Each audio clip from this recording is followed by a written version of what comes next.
Hello friends, ମୁଁ ବିକାଶ ପୁଣି ଥରେ ସିରିଜ୍ ଏଜୁକେସନରେ ସ୍ୱାଗତ କରୁଛି।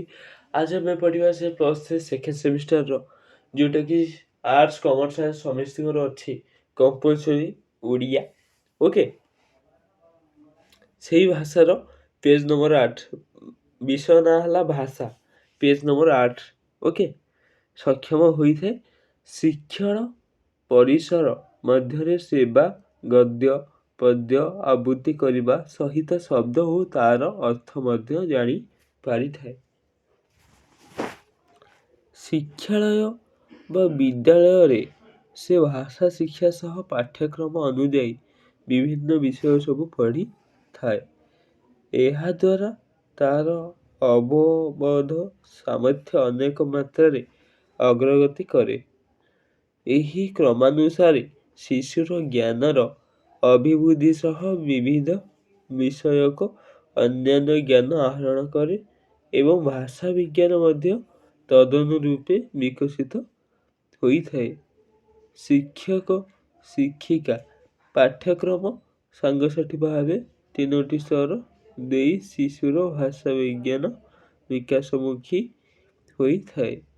ଶିଶୁ ଏମାନଙ୍କ ସହ ଭାଷା ବିନିମୟ କରିଥାଏ ଓ ଏହିମାନଙ୍କ କଥନ ଶୈଳୀ ଦ୍ୱାରା ବହୁ ମାତ୍ରାରେ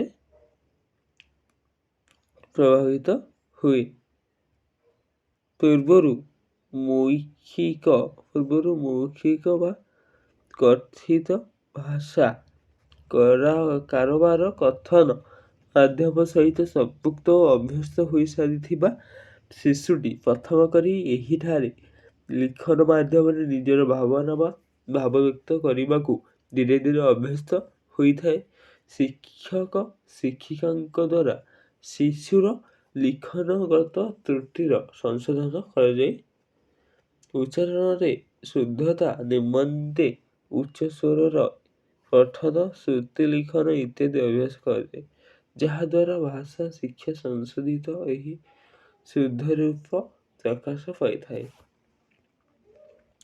3. ସାଂସ୍କୃତିକ ପରିସର ପରିବାର ଓ ଶିକ୍ଷଣ କ୍ଷେତ୍ରରେ ଶିଶୁ ଯେମିତି ଭାଷା ଶିକ୍ଷା କରେ, ତାହାର ବହିର୍ଭୂତ ଦୁନିଆରୁ ଆହୁରି ଅନେକ କିଛି ଶିକ୍ଷା କରିଥାଏ।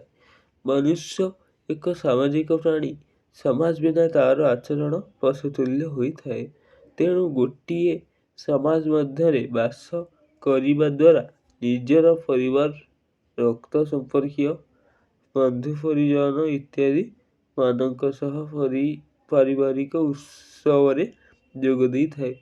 ଏତତ୍ ବ୍ୟତୀତ ବିଭିନ୍ନ ପର୍ବପର୍ବାଣି, ମେଳା ମହୋତ୍ସବ, ଭୋଜିଭାତ, ସାଙ୍ଗସାଥୀ, ପିଠାପଣା, ଆନନ୍ଦ ଉତ୍ସବ, ବିବାହ ବ୍ରତ, ଜନ୍ମୋତ୍ସବରେ ଶିଶୁଟି ନିଜ ପରମ୍ପରା ସହ ଅବଗତ ହେବା ସହିତ ଭାଷା ଶିକ୍ଷା ମଧ୍ୟ କରିଥାଏ। ଯାତ୍ରା, ନାଟକ, ଥିଏଟର, ଚଳଚ୍ଚିତ୍ର ଦେଖେ ଓ ସମୂହ ଲୋକଙ୍କୁ ଦେଖେ ଯେ ଏବଂ ସମସ୍ତଙ୍କ ହାବଭାବ, ଚଳଣି, ଆଚରଣ, ଉଚ୍ଚାରଣ ପ୍ରଭୃତିକୁ ପ୍ରତ୍ୟକ୍ଷ ଓ ପରୋକ୍ଷ ଭାବେ ଗ୍ରହଣ କରେ। କେତେକ ସମୟରେ ବା କ୍ଷେତ୍ରରେ ବିକୃତ ବଚନ ଭଙ୍ଗୀକୁ ମଧ୍ୟ ଅନୁକରଣ କରିଥାଏ।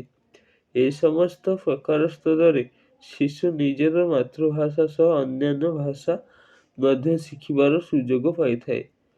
ଓଡ଼ିଆ ଶିଶୁମାନେ ମାତୃଭାଷା ଓଡ଼ିଆ ଶିଖିବା ସହିତ ଇଂରାଜୀ, ବଙ୍ଗାଳୀ, ହିନ୍ଦୀ, ତେଲୁଗୁ ଇତ୍ୟାଦି ଭାଷାର ବ୍ୟବହାର ସହିତ ଅଭ୍ୟସ୍ତ ହୋଇପଡ଼ୁଥିବା ଲକ୍ଷ୍ୟ କରାଯାଇପାରେ। ଏପରି ପରିସ୍ଥିତି ଶିଶୁର ଦୈନନ୍ଦିନ ଜୀବନରେ ପ୍ରଚଳିତ ହେଉଥିବା ଭାଷାର କ୍ଷେତ୍ର ବା ପରିସର ସମ୍ପ୍ରସାରଣ ଘଟିଥାଏ। ଅବସର ବିନୋଦନ ନିମନ୍ତେ ଅଥବା କୌଣସି ପ୍ରକାର କାର୍ଯ୍ୟରେ ପରିବାର ସହ ଶିଶୁ କୌଣସି ବାହାର ସ୍ଥାନକୁ ଗସ୍ତ କଲେ ସେଠାକାର ଭାଷା ବା ଚାଲିଚଳଣି ସହିତ ପରିଚିତ ହୋଇଥାଏ। କୌତୂହଳତାବଶତଃ ତା'ର ସବୁ ବିଦେଶ ବୃତ୍ତାନ୍ତ, ବାହ୍ୟ ଚଳଣି ଓ ଭାଷାକୁ ସାଙ୍ଗସାଥୀଙ୍କ ସାମ୍ନାରେ ବୟାନ କରେ।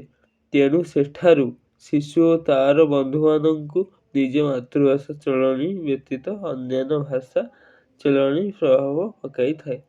ପ୍ରାଥମିକ ଓ ମାଧ୍ୟମିକ ଶିକ୍ଷାର ପରବର୍ତ୍ତୀ ଅବସ୍ଥା ଉଚ୍ଚଶିକ୍ଷା ପ୍ରାପ୍ତ ସମୟରେ ଶିଶୁଟି କୌଶଳ ଅବସ୍ଥାରେ ପଦାର୍ପଣ କରିଥାଏ, ଯେଉଁ ସମୟରେ ତାହାର ସମସ୍ତ ବିଷୟରେ ଆଗ୍ରହ, ଉତ୍ସୁକତା ରହିଥାଏ।